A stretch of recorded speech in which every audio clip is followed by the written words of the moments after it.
Dan sampai suatu saat di dalam peristiwa proses perceraian yang tidak mengenakan itu, jadi di dalam perjalanan saya pulang dari kantor di mobil, saya nangis, saya merasa sendirian dan saya memanggil Tuhan, Tuhan di mana gitu. Dan saya bertanya, Tuhan, apakah Engkau Tuhan yang sudah aku kenal sebelumnya dan sebenarnya adalah kesalahan saya yang tidak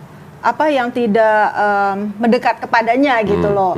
Jadi saya bertanya Tuhan tuh mana gitu.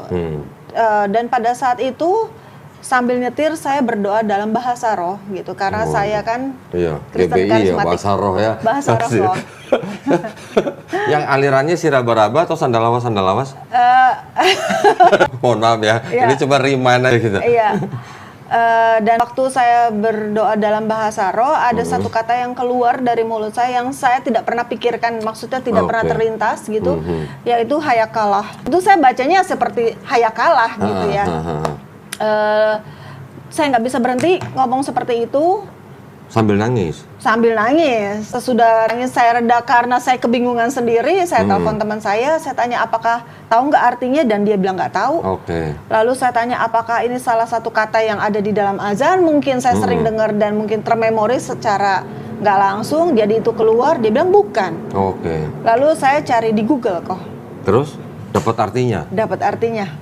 Mungkin lafalnya salah waktu itu, sebenarnya adalah hayakallah, itu adalah salam yang artinya ada 4. Akulah yang akan melanggengkan rezekimu, akulah yang akan memperbaiki hidupmu, akulah yang akan membuat engkau dekat kepadaku, dan akulah yang membuat hatimu senang. Masya Allah. Gitu. Cuman satu kata itu ya? Cuman satu kata itu. Terus setelah Cik Christine tahu arti itu? Saya merasa itu kaget, tapi juga kayak ngerasa wow, ini seperti seseorang satu orang pribadi yang benar-benar memperkenalkan dirinya kepada saya dengan bukan dengan nama tapi dengan saya merinding. terus tapi dengan kebesarannya dan dengan fungsinya dia yang ada di dalam hidup manusia gitu loh. Dan semua itu berkesinambungan keempat hal itu. Sebelum Cik Christine mengucapkan kata itu, sebelumnya apa Cik Christine pernah dengar dari YouTube apa dari apa? Nggak gitu? pernah kok. Nggak pernah. Boleh dicek aja di Google artinya apa. Mungkin nggak banyak orang juga yang tahu. Iya.